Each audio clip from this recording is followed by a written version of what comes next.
Welcome back to Inside the Lines. Happy Tuesday. A good amount to go over today. We have the NBA slate we'll go through. Before that, we're going to start going into a little bit of the March Madness, start to get our college basketball hats on. We're going to catch you up with everything you really probably have missed if you haven't been paying attention to the college basketball season up until now, like myself. But good thing Jake Fettner has. So he's going to help us. Now, before I bring up the recap screen, I warned you that after a 63-unit Super Bowl Sunday, it would be really hard to recover from that. Okay, so I give you the Monday recap.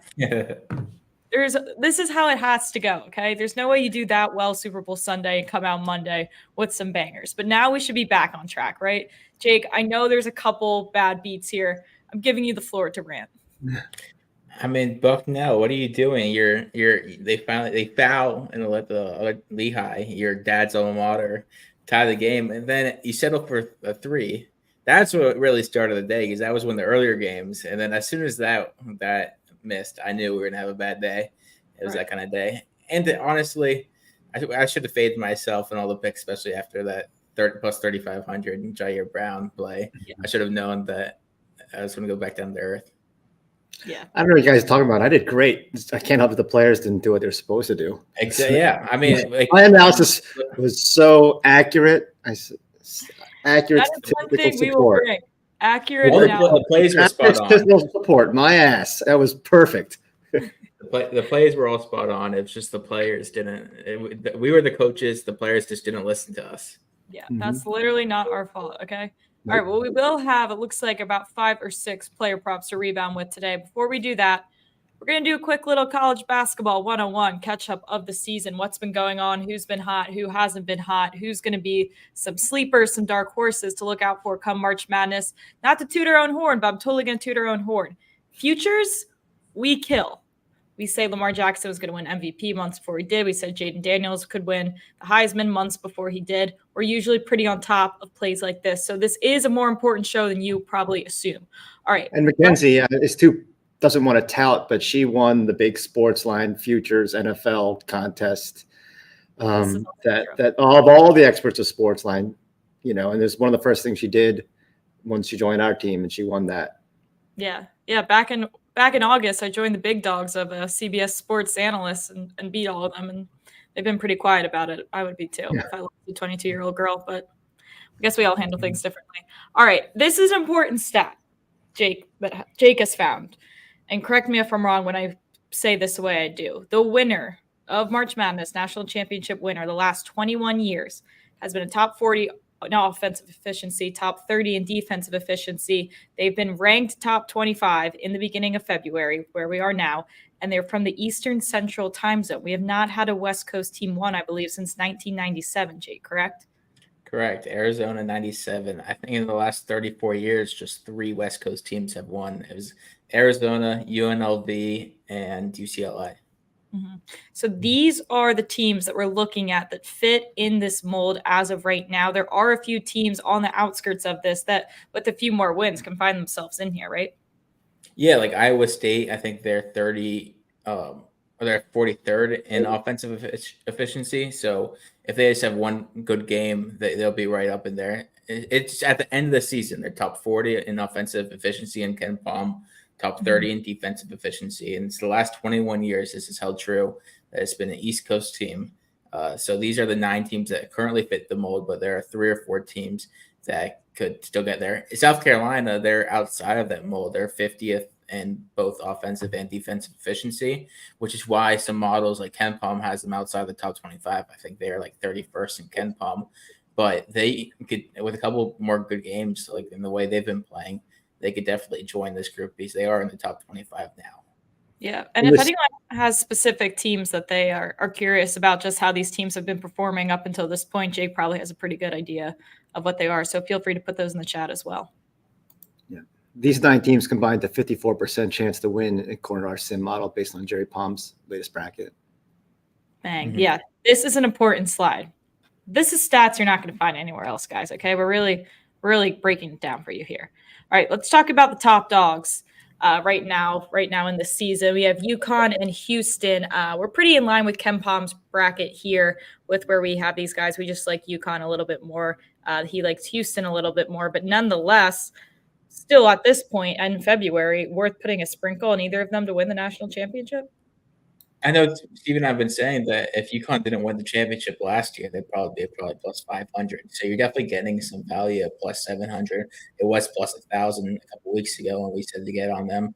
The metrics love them, even though I know that after last game, their coach is saying that this is the worst team that he's had in the last couple of years because they were up 25 on Georgetown when Hurley goes, I think we're playing like crap. So that's what you'd like to see, honestly. You're up 25 on a team in the Big East, even though Georgetown's not what it was, and your coach is still criticizing. That they're very deep. Houston doesn't have any stars, but we love their metrics every year. We have them as one of the top 3 teams every year, just because their defense is so good, and Kelvin Sampson wins when it comes to March. So these are 2 teams that if you're going to bet on, you bet on them now because the value is probably not going to get any better as the season goes on. And hopefully the disappointing game that they had was against Kansas. Because it's against Kansas on the road. It's been in the NCAA tournament, so hopefully that was the egg that they lay. Speaking of Kansas, definitely a team worth mentioning how we feel about them here. B Mills asking about Kansas.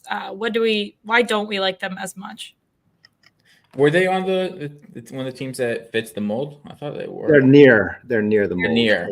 Okay, so they're probably just out on one of the Ken Palm metrics. Probably just fell out. So they are 46 in adjusted offensive efficiency. So they're just like Iowa State. They could be right back in there with a win or two. But we don't like Kansas ever. They're one of the teams terrifying. They're terrifying at home. It's so intimidating, right? So their metrics at home 15-0, plus 15 per game. They're only 3-6 on the road, 2-7 against the spread. So obviously the Sims. They depending on how Kansas ends up, the tournament will probably put them in place where it's not really a neutral setting. But you're probably in the mold yesterday before they lost by 20. But it's not. They don't travel well, which is why when the model's simulating a neutral court, they're only an okay team. Yeah, and the question about Arizona, we do like Arizona as a whole, but they don't fit the mold because they're from the West Coast, and the West Coast team hasn't won since 1997. West Coast so I think we have them as the 5th best team. Yeah, West Coast teams we don't like. They don't defend the 3 well on the road because they don't have a 20,000 Kansans screaming their tails off at you. Mm-hmm. All right, well, let's move on to some teams we do love. The model sweethearts here. Alabama, always we love. Creighton, we like as well. Reasons they probably aren't on the top 25 scale is because of, for Bama, their defensive metrics just not hitting this year at all. Yeah, so Alabama, I think they're 70th in Ken Palm's defensive rating. So they have a long ways to go to get into the top 30 there. But we love their offensive metrics, and so does Ken Palm. At one point, they were 8-5 and the number 5 team in the country, according to Ken Palm. So we're saying we like them, but watch out for them to win the championship because these teams with bad defensive metrics don't often go that far in the tournament. Mm-hmm. But they got so much better in shooting efficiency without Brandon Miller. Their 2-point percentage went up by 3 percentage points. 3-point went up by +5. So these guys can really load up. It's like Auburn this year. I really like Auburn, and you can see like without Jabari Smith, they don't have that go-to guy last year or this year, but they're just better all around, and that's what hurt them in the tournament is that they relied too much on him. Last year, Alabama relied too much on Brandon Miller come tournament time, and you could put your top 2 defenders on one guy if he's just going to shoot it every time. So they're more balanced. This Auburn team reminds me of the Auburn team that lost to Virginia. Who won the Final Four after they lost to the 16th seed the year after that. As far as Creighton is just very good all around, but they only play 6 deep. And that's if one player gets in foul trouble like Kalkbrenner, they're not going to be looking so good. Yeah, that's a scary situation to be in going into March to have 6-man rotation.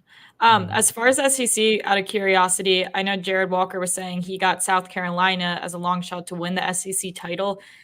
who are like the top dogs in the SEC right now? Bama, Auburn, is South Carolina up there? I don't know much about them. Auburn, I think South Carolina's in tied first right now. They're just the hottest team in the country right now. What about them Georgia Bulldogs, dude? Basketball school. This guy. I think you've lost 6 in a row, so you got the Mike White-itis is what I like to call it. Hate to see it. You lose close games, but you play close with everyone, but you just can't. You're not clutch. Criminal. South Carolina, the reason why the model is not as high on them as others is they don't shoot well from the field. Even from 2-point range on the road, they're shooting 47%. That's pretty bad. Mm-hmm. And Colin Murray-Boyles, their true freshman, who's scored, I think, 34 in the last game. He's a player that's definitely going to change the metrics. I don't think we like them because last year their metrics weren't that great, and I think that's impacting them this year. So maybe we'll bump them up a little, but still, we don't like them. Mm-hmm. Yeah. All right, let's move on here. We got some NBA to get to as well today, but let's talk about a dark horse here that might not – they're just outside that bubble like we talked about with some other teams here. They're just outside for the offensive efficiency, but KenPom likes them a lot. KenPom likes them. They've been between like a 3 and a 5 seed. I think, are they a 5 seed right now in Jerry Palm's bracket, Steven? Something like that, I want to say. But they're 9th in KenPom. We have them as a 2 seed. There's 3 seeds, so we have them as a 2 seed, but we have value on them. Looking at odds, Jim, you get pretty good value if you on Iowa State to win the championship and make the Final Four. Mm-hmm. So they're a team that's probably one good offensive showing away from fitting the metric. Buy low while you can. I think there's some other buy low teams here that we like, Kentucky being one of them. They're dealing with some injuries right now. Defense not exactly on their side. However, definitely a championship level offense potential we're working with. And they have the 125th ranked defense in the country, which is definitely going to cost them, but they haven't been healthy all season. Like Trey Mitchell was out. Before that, Adu Thiero was out. They just haven't been healthy. They got their 7'2". Ivisic, he's playing, but they just haven't been having everyone all healthy. But their defense is definitely not a championship caliber. But we do think there's some value on them to make the Final Four, according to our Sims. Oh, Indiana State entering the chat. Our Cinderella. Do we think they can cover the big number tonight? 18 points? I know. I'm sure we probably have value on them covering. We totally have value on them. Every week. They live at 20 points, so slightly. Slight value. I know we like Drake to cover their 8-point spread. We have them winning by 16. They're a team that we've had value on the past, similar to Indiana State. All right. Well, with that, let's look at some of these futures quick before we head to the NBA. Some value to win the championship here: UConn, Houston, Creighton, Iowa State, that dark horse we were talking about. And then some teams just to make the Final Four, someone like Bama, who we know their defense probably just isn't championship caliber, but still to make the Final Four. Colorado State, and of course, our model darling, Indiana State, 55-1 odds. I like that kind of value there. Mm-hmm. All right. As far as college basketball, I believe that's all we have right now. There might be some questions in the chat, but we're going to start to hit that NBA slate. Steven, I don't see your screen shared with me. So if you could throw that in here. Rookie move. Yeah. But Indiana State is the Jair Brown of basketball. Yeah. Right. Jair Brown. We need a trophy of Jair Brown in this office. I know. We should bring him into the office or have him on the show one day. All right. Well, let's move on here. We're going OKC headed to Orlando. Slight steam on OKC here. Ton of steam to the under. We do like an over player prop, but usually that means good value for us. Why is this line steaming so low on the under? I don't know, because OKC's is a great defensive team, but they've been allowing a lot of points recently: 113, 146, 124, 127. So I think this just could be one of those regression back to their mean. But I like Chet Holmgren over 14.5 points because the line is probably correctly adjusted based on his last 16 games and just a 14.1 average. But despite that, in his last 6 games, it's back up to 17.5. So I think that he hit a low point. His road average is also lower than his home average, but it's still 16.1. The over still 15.11. So again, I like Chet. coming out of a low point and going back up to that 17 point per game level that he's been at. Mm-hmm. This is a Plus spot. a revenge game. They didn't take him number one. True. True. All right, let's move to. I cannot find the comment right now, but I know somebody was asking about that boy Ben Simmons. Boston headed to Brooklyn. Slate's team towards Brooklyn because Boston has failed to cover in their last 3 games here. Before we get to your player prop, let's take a look at Ben Simmons here. So points rebounds and assists, we technically do have a little value if the line's at 17.5 still. We have him at 6, 6, 6, the number of the beast. But I don't know. He had 6 for 7 the other day. That's pretty good. Made a free throw. He's made a free throw in 2 of his last 3 games. That's some sort of record. Oh yeah, it looks like Derek also got to that in the chat as well. Another question here, just in case other people are curious. Nick Claxton, his points and rebounds line 23.5. I think we have value there. We don't have value on his rebounds. I think we have value on his points because the rebounding number I saw was like way high, even like 12.5. But we do project on average. Assuming he has a double-double, assuming you have pretty good plus money on that, that'd be an interesting bet. Yeah, when I play Claxton, I usually pair his points and rebounds because he usually goes over and 1. Yeah. Scott paying us thanks yesterday for Kuminga. Actually, statistically impressive that he was able to find a winning pick from yesterday's slate. So honestly, don't thank us, thank yourself, because that's impressive that you found one of few green check marks. But today is better. That was bound to happen after Super Bowl Sunday. All right, staying in this game, one play, the model likes here. Jaylen Brown over 1.5 made threes. We have him projected closer to 2. Yeah, the reason why the line's adjusted down, I mean, first you want to probably act now because this was plus money a few hours ago. He went through a horrible stretch where he made 1 3 over a 7-game period, and so I can understand why it's, down with juiced more on the under. But he seems to have broken out of that break. His last game versus Miami, he was 3 for 8. So, I just think that he's not somebody who can't hit threes. It was just an aberrant 7-game stretch where he couldn't. Mm-hmm. This game's interesting here. We're looking at Miami headed to Milwaukee. A lot of injuries we're dealing with Miami. I know Scott was asking about earlier. A player we do like specifically to do well, given all the injuries, is Bam here. Over 1.5 steals and blocks. Back to the steals and blocks, Steven. These are so ugly, but I trust you. Well, I think that, let's see, Bam, he obviously is going to have to play a lot. And the over is something like 22 and 6 in his last 28 games when he has 38 or more minutes. He may not be as aggressive defensively in terms of shot blocking as he might have be otherwise, given his importance to the team. But the minutes alone and his steals are good. He's been the over's 8-2 in his last 10 games versus Milwaukee when he had a lot of big games in the playoffs. I think it was 4-1 that 5-game series. Mm-hmm. So I think that just minutes and volume should get him to the 2 level. What about our dog Caleb Martin? We used to bet on him all the time, like before Christmas. He had that awesome playoff run and then been in and out of the lineup with injuries. And so he seems to have settled back into kind of the pre-playoff run Caleb. But with Butler out and Rozier out, you've got Hero Jaquez, and Duncan Robinson's also a game time decision, I think, as well. So we do lean over Caleb in points, rebounds, and assists. I mean, someone's got to score the points here if literally everybody else is out. Yeah.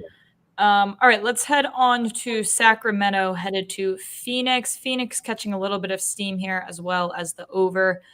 Player prop we like here, Kevin Durant, over 26.5 points. Yeah, this is not a huge model value because we have 27.1, so it's more of a lean. I just like the other metrics, the fact that he seems to be a lot more aggressive offensively recently.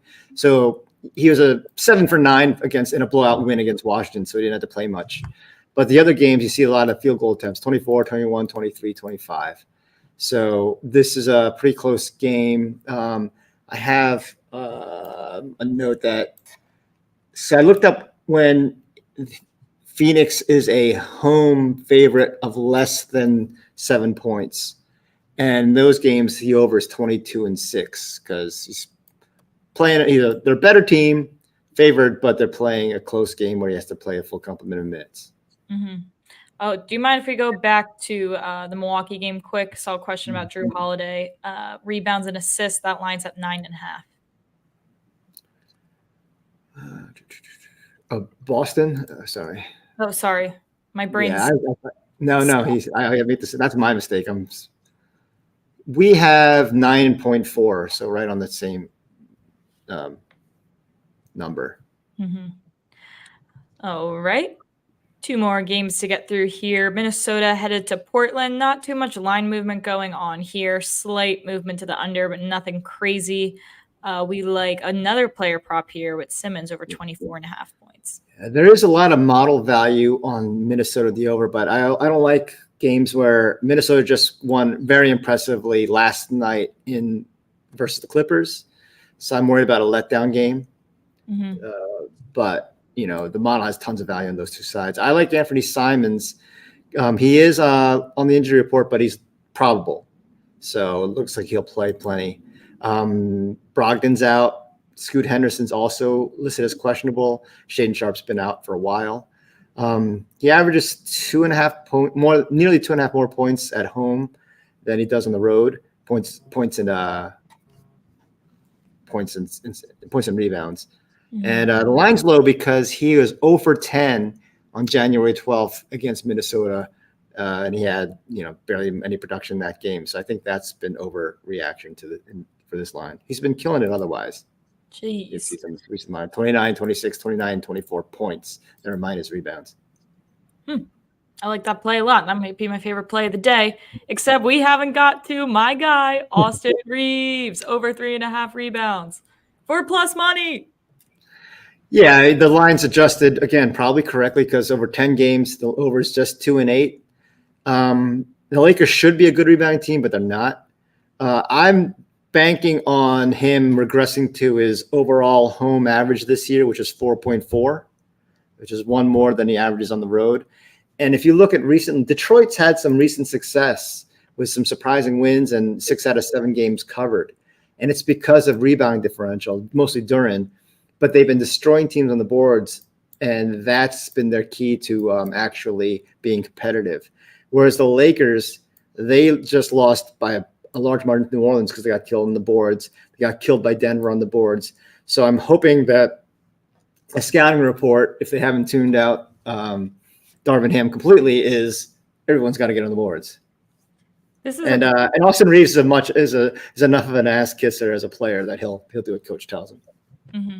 Like now that he's a starter, is he sitting when they start to see big blowout games? I don't know how many they've really witnessed since he's been a starter, but I always liked knowing he'd stay in through 4 quarters, and now I'm like, yeah, he's staying in. His low minutes recently is a blowout loss to Houston where he played 30 still, and he had played 47 the 2 nights before. So you have to go back to January 21st before he was under 30 minutes. Right. Going back here to the Suns, I saw a question about Eaton. If we have any value on anything on him. Portland, again, you're doing my thing where players are on the team that you remember them on. You're so right. Yeah, no, that's sorry, you inherited that from me. DeAndre Ayton, we like over 23.5 points, rebounds, and assists. Is there a specific number that they have? No. Okay, but that's still useful information for the team. Mm-hmm. All right. I think that is all the questions I see right now. I'm going to pull up the recap screen here really quick. Not as many plays as before, but I'm feeling good about these guys. Okay. Now we're back on track. Now things are going to be normal. We're going to have a good normal week. As far as the rest of the week, there are more future stuff to get through. Tomorrow's a big NBA slate though before All-Star break. So we will go through all of that. And then on Thursday, we will start to hit college baseball. And if you're like me and don't know squat about college baseball, just trust the process because Jake knows just about everything. Very, very good at this, moving lines on books. So if we all become little college baseball better kids together, this could be powerful, okay? So trust the process. A lot of NBA games tomorrow. Bring your questions. Good luck with your bets. Good luck with your bets tonight, and we'll see you guys then.